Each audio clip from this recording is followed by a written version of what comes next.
Hi, I'm Sian, one of the news editors at Manx Radio, and in recent weeks, Manx Care's finances have dominated the headlines, with the Healthcare Board predicted to overspend by £16.8 million in the current financial year. It's led to the board announcing cuts to elective surgery, and also the Chief Minister saying Manx Care must come in on budget this year. So just what is putting the healthcare provider under such financial pressure? This morning, Treasury Minister Allinson joined myself and Ben on Manx Radio Breakfast. Was it Treasury's decision to cut elective surgery?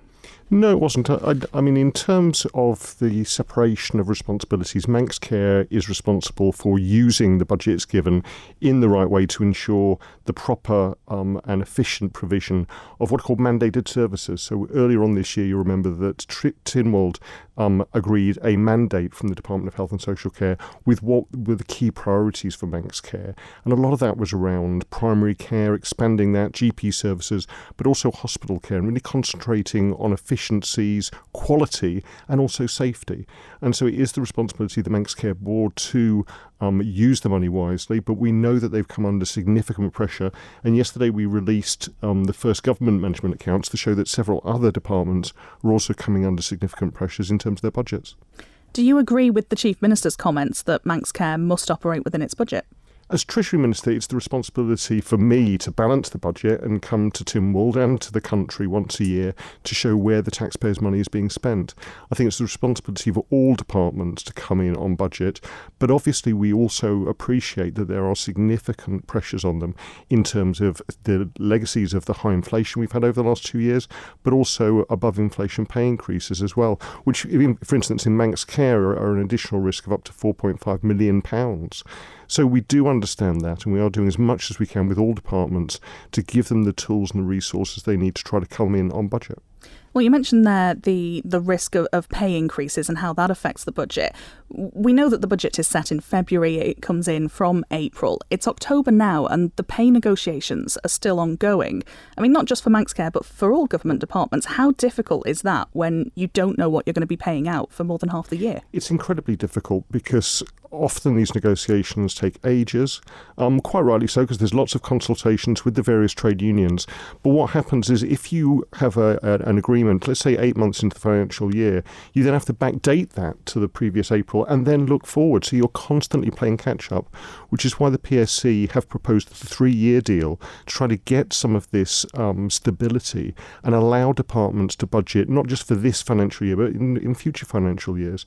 Now, all departments have various contingency budgets, but some of them have already spent those. And one of the things that we've done as Treasury is to publish the quarterly accounts, which is the first time we've ever done this, so that people on the Isle of Man can actually see in real time every 3 months exactly where various departments are, and also hopefully see the significant work that's being done by the officers in these departments to try to bring them in on budget and achieve value for taxpayers' money. Now, since April, there has been the higher income tax rate that went up 2% in your budget in February, and that was meant to be ring-fenced for health. And now, with this elective surgery announcement, we're essentially seeing less from the health service than before that 2% increase came in. What are taxpayers actually getting out of that pay rise, the tax rise? Yeah, you're very right. I mean, and it gave me no pleasure to have to put up income tax as a temporary measure while we looked at other funding streams for the health service. I mean, the Manx Care budget was an increase of £43.8 million. Part of that was the 2%, part of that was additional revenue. That's gone really towards the existing services, improving services, especially the quality and safety of services, which is something people often don't see if they walk into a GP surgery or walk into Nobles. But we know that with the CQC examination, there was a lot of money that needed to be invested to improve quality and safety. What we've had this week is the announcement by Manx Care that they are adjusting the way that they run the theatres. Actually, a lot of departments in the UK do this anyway. As we approach the winter, they scale down some of their elective surgery to create capacity for winter pressures. But also Manx Care are going to be using those consultants to actually clear some of the other waiting lists, which are the waiting list for outpatient appointments. I think they've done this in a responsible manner. I know that it hasn't been popular, but they've been quite open about the reasons for this and the reasons why they need to do this.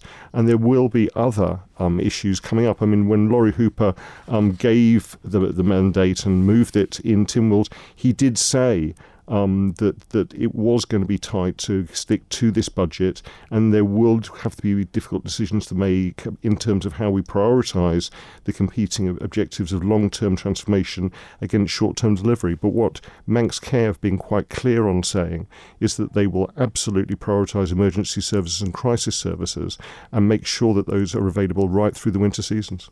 How fraught are your discussions, Minister, with Manx Care? Obviously, the Chief Minister absolutely adamant that they have to stick within budget. When you talk to them about, the money, the purse strings, do you get kickback from them about the expectations set out by yourself and government? Yeah, again, there's a clear relationship between Manx Care and their reporting to the Department of Health and Social Care. The boards meet on a regular basis, and a lot of that challenge does take place both ways.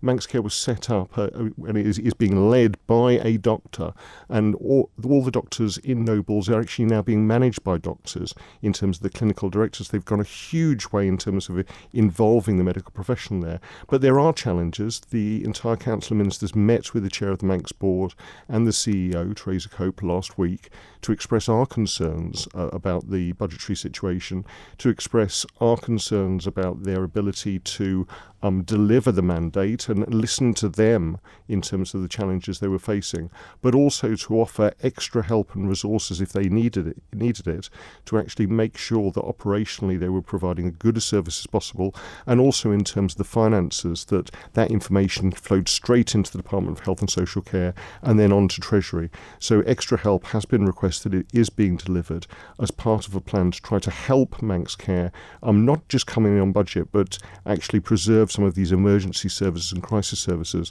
that they do with everything else they do, because it's a huge organisation. As we touched on, there was this tax rise in your budget earlier this year. We know there's this predicted overspend for Manx Care. As you said as well, there was an announcement yesterday about overspends in 3 other government departments: education, sport and culture, enterprise and infrastructure. So the Manx taxpayer listening to us now, should we be concerned that in your budget in February next year, will there be further tax rises to cover all of this? We were working out the budget now. I think it's safe to say that, as I said, with the management accounts, we have tried to identify where these costs are coming. I mean, supplies and services are currently £6.4 million over budget. Things are more expensive than they were last year. My job is to try to balance that budget. Being a Treasury Minister is not an easy job right across the British Isles. We've seen issues in the UK. We've seen the Darcy report on their health service saying it's broken. Our health service is not broken, but it is having significant pressures in terms of workload, demand and finances. And my role and the role of government is to support these key frontline services, whether they be health, whether they be our police and fire and rescue and civil defence services, or education and infrastructure. And will that require more money from the Manx taxpayer? The budget at the moment, we are not looking at tax increases, no. But what we are looking is having to make some difficult decisions about how we prioritise those.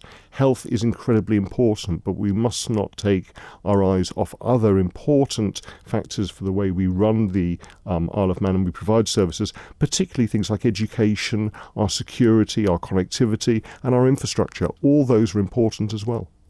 If there's not likely to be a tax rise, you mentioned a moment ago that Treasury working with Manx Care to provide additional assistance on the budget. Does that then mean that realistically there will have to be more service cuts? I think what Manx Care will be doing over the coming weeks is looking at some of the services they provide, some of the ambitions of the mandate they may have to pause or roll back, some services that they provide may have to be reduced, and some may have to be cut. I think this is a responsible thing we've just been talking about Christmas. When you get halfway through the financial year, if you spot an overspend at that point, if you know that you're heading out of your budget, it is absolutely responsible to try to reset that, to look again at what your priorities are and make sure, particularly with the winter coming, that your A&E departments, your ambulance services are absolutely properly resourced. And that may need you pruning back on some other areas of the significant services that Manx Care provide.